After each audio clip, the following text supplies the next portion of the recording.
नमस्कार दोस्तों। यूक्रेन रूस के ऊपर ऐसे हमला कर देगा, रूस ने ये सपने में भी नहीं सोचा था।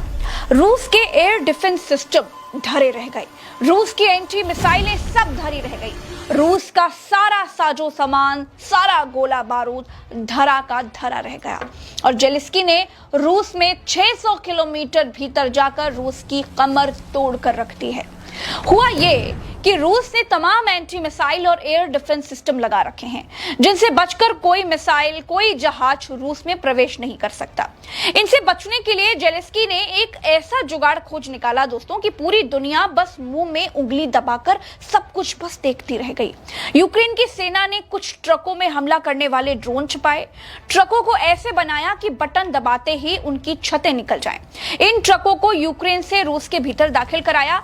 ऐसा सिस्टम फेल किया कि रूसी खुफिया एजेंसी से लेकर सेना तक कोई भी उसे पकड़ नहीं पाया कि आखिर ट्रकों के भीतर क्या है। ट्रकों को ले जाकर के 5 अलग अलग रूसी मिलिट्री बेसिस के पास खड़ा कर दिया। उसके बाद रिमोट से ट्रकों की छतें हटा दी गई और ट्रकों से रूसी सैन्य ठिकानों पर बम बरसने के लिए एक साथ ड्रोन्स का झुंड निकल पड़ा। और रूस ने सोचा ही नहीं था कि ड्रोन देश के भीतर घुस करके भी ऐसे उड़ान भर सकते हैं। सीमा पर एयर डिफेंस सिस्टम लगे रह गए और रूस के भीतर घर में घुसकर जेलेंस्की ने ताबड़तोड़ हमला बोल दिया। इस ड्रोन हमले में रूस के परमाणु हथियार ले जाने वाले विमान जल गए। रूस के 5 अलग अलग एयरबेस पर एक ही तरह के हमले किए गए।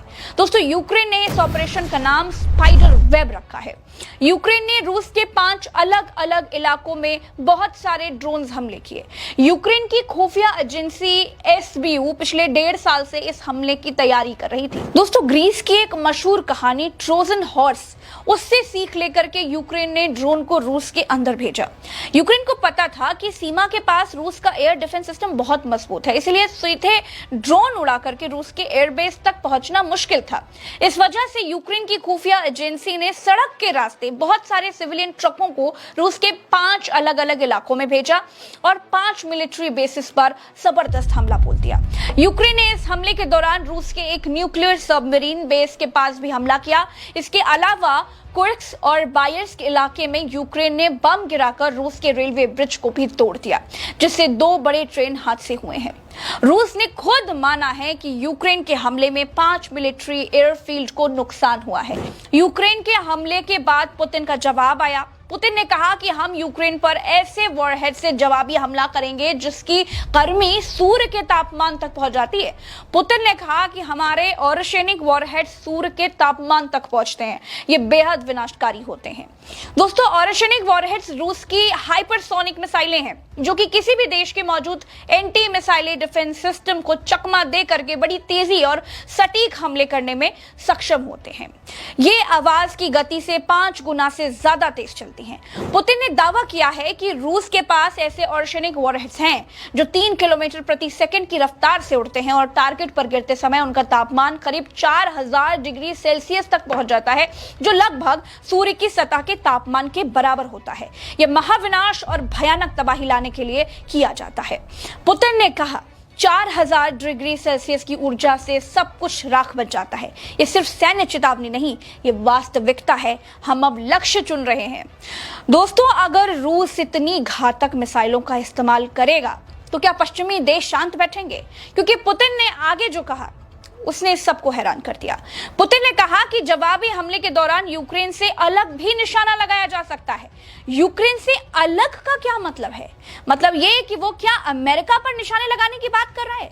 क्योंकि रूस को मालूम है कि यूक्रेन को युद्ध में पूरी मदद अमेरिका कर रहा है। नाटो और अमेरिकी हथियारों के दम पर ही यूक्रेन रूसी सीमाओं पर उसके अंदर तक हमला करने में सक्षम हो पाया है। इसीलिए रूस अपने जवाबी हमले में अमेरिका को भी निशाना बना सकता है। दोस्तों, पुतिन ने जेलेंस्की को पश्चिम की कठपुतली करार दिया है और यह चेतावनी दी है कि रूस की प्रतिक्रिया निर्दयी होगी। पुतिन ने कहा है कि जेलेंस्की और उसके पश्चिमी आका जल्द ही पछताएंगे। हमने काफी सहन कर लिया है, अब रूस चुप नहीं बैठेगा। दोस्तों, तीसरे विश्व युद्ध का खतरा बढ़ गया है। दोस्तों, अगर पुतिन यूक्रेन पर ऑर्शेनिक वॉरहेड से हमला करते हैं तो ये दुनिया को तीसरे विश्व युद्ध में भी धकेल सकता है। पुतिन के इस बयान के बाद अमेरिका, ब्रिटेन, नाटो देश बहुत चिंतित हो गए हैं। इस बीच संयुक्त राष्ट्र समेत कई यूरोपीय देशों ने दोनों पक्षों से संयम बरतने और युद्ध को और आगे न बढ़ाने की अपील करी है। पर्ल हार्बर हमला क्या है?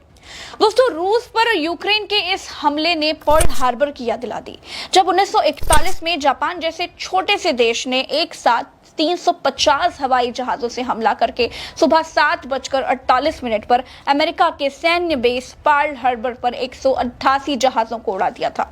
2 घंटे में 21 अमेरिकी पोत डुबा दिए थे, बारूद के गोदाम उड़ा दिए थे। इसमें 2403 अमेरिकी सैनिक और महिलाएं मारे गए थे। दोस्तों, अब बात आती है कि जापान ने अमेरिका पर हमला क्यों किया था। तो दोस्तों, वो इसलिए क्योंकि दूसरे विश्व युद्ध के समय अमेरिका युद्ध से बाहर था, दुनिया युद्ध लड़ रही थी और अमेरिका हथियार सप्लाई करके डॉलर कमा रहा था। और दुनिया का दादा बनने के लिए उसने जापान पर कई आर्थिक प्रतिबंध भी लगा दिए थे, जिससे जापान को कोई देश माल नहीं बेच सकता था। जापान एशिया और प्रशांत क्षेत्र में अपने साम्राज्य का विस्तार चाहता था, जिससे अमेरिकी प्रतिबंध होगा उसके ऊपर कोई असर ही ना हो। जब समंदर पर उसका राज होगा तो प्रतिबंध का तो कोई मतलब ही नहीं, वो प्रतिबंध अपने आप खत्म समझिए। योजना बनाई गई। जापानी नौसेना के कमांडर एडमिरल ईसोर यामामोटो ने एक जबरदस्त हमले की योजना बनाई, जिसका उद्देश्य अमेरिकी बेड़े को एक ही झटके में नष्ट करना था। पर्ल हार्बर में अमेरिकी प्रशांत बेड़ा जापान के लिए सबसे बड़ा खतरा था। जापान का मानना था कि अचानक किए गए हमले से अमेरिकी बेड़े को नष्ट करके वो प्रशांत महासागर क्षेत्र में कुछ समय के लिए अपनी योजनाओं को लागू कर सकता था। जापान को उम्मीद थी कि इस हमले से अमेरिका पूरी तरह से टूट जाएगा और शांति वार्ता के लिए मजबूर हो जाएगा।